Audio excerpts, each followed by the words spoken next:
Buongiorno da Taglio di Po, buongiorno da Leandro Maggi. Sabato 27 gennaio si è rinnovata per la 138esima volta la festa votiva della Madonna del Vaiolo Taglio di Po, un evento che trascina la comunità locale in un'atmosfera di devozione e tradizione. La storia di questa festa affonda le radici nel lontano 1887, quando la Madonna della Salute fu venerata con il titolo di Madonna del Vaiolo. La motivazione risiede in un miracolo attribuito alla fede in Dio e alla devozione alla Vergine, che avrebbe portato alla cessazione delle morti e alla guarigione degli appestati dal morbo del vaiolo nero, portato da un peschereccio di ritorno dalla Turchia.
Veramente chiediamo che anche questo mondo non venga mai ferito da interessi, dal primato di soldi che a volte passano sopra tante cose e oscurano la bellezza, la dignità di questa attività dell'uomo. Ecco, con questi grazie e chiedendo a voi di continuare ad essere non solo custodi di una storia che è così lunga e gloriosa, ma di essere anche oggi capaci di rinnovarla.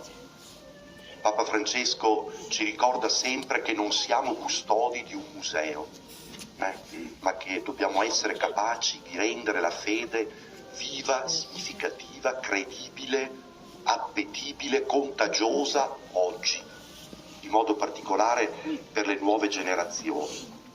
E allora questo è l'invito, questa è la preghiera. Ecco, camminando lungo l'argine, pregavo nel mio cuore dicendo: Signore, che cosa chiedi a me, a noi, in questo tempo, per questa Chiesa? Insieme vogliamo rinnovare la nostra fede.